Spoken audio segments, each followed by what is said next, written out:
and thank you for tuning in. Today I'm going to be doing a chicken and stovetop stuffing style casserole. I deboned and skinned a rotisserie chicken. If you don't have a rotisserie chicken, you can cook up about 2 or 3 pounds of chicken and chop it up, okay?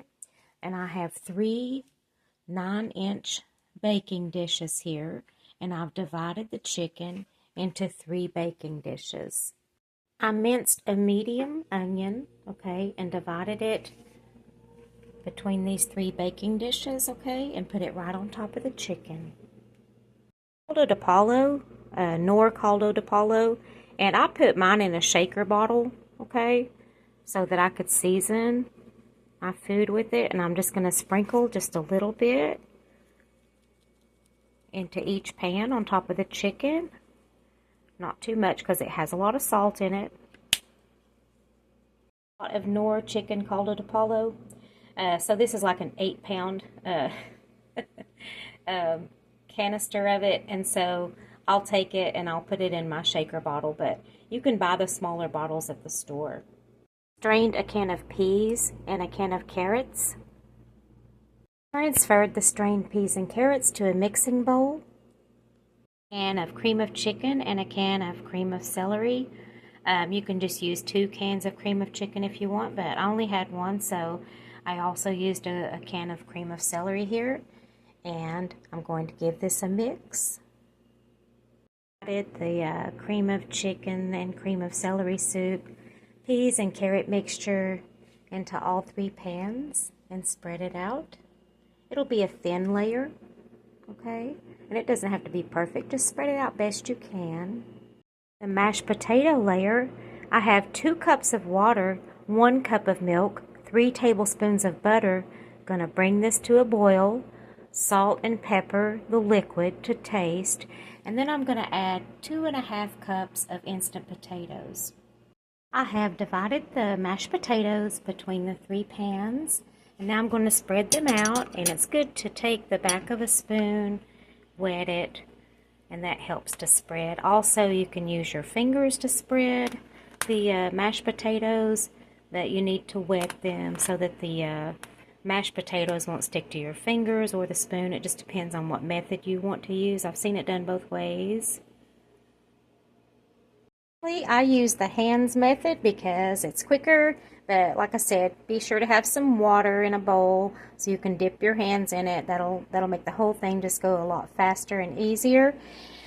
So I have the mashed potatoes, okay, divided into all 3 pans and spread out.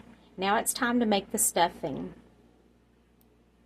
2 boxes of Kroger chicken flavor stuffing mix. It's the same as stovetop stuffing.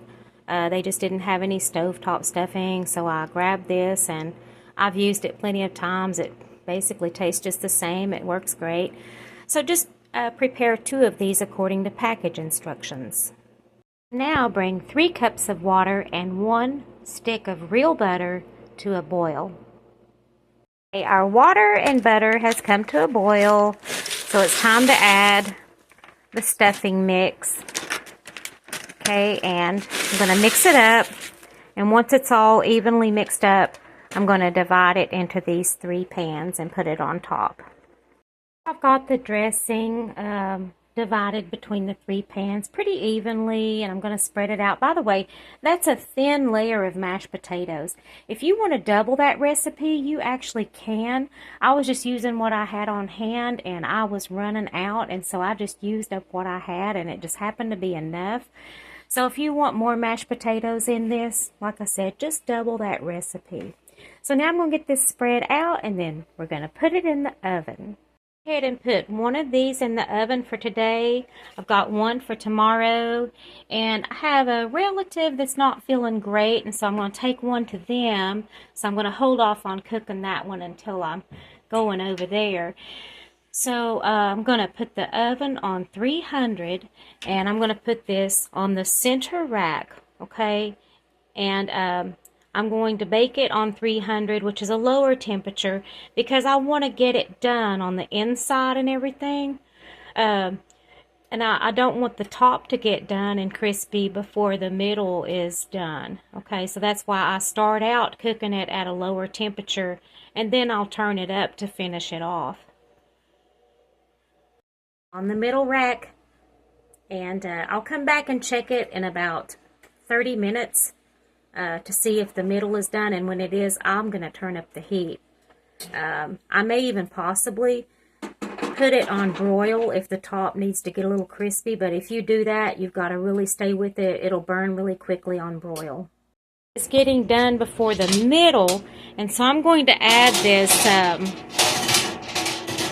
rack to the tray, and I'm going to cover my casserole with foil and put it back in the oven.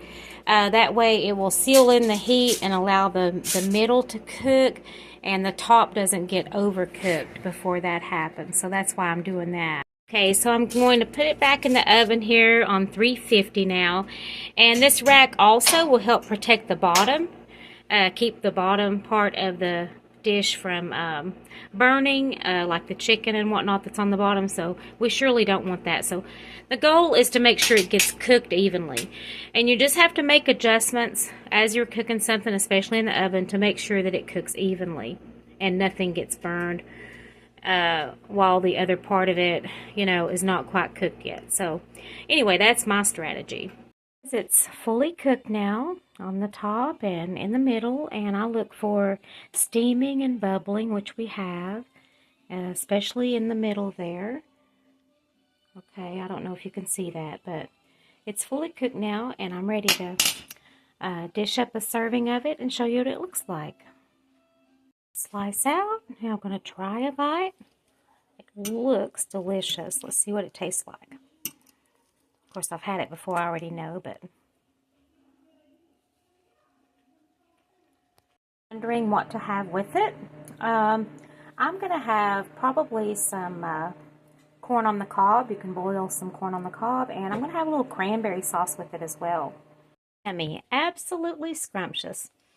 So, thank you for watching the video. If you have any questions, drop them below. Have a great day. Bye-bye.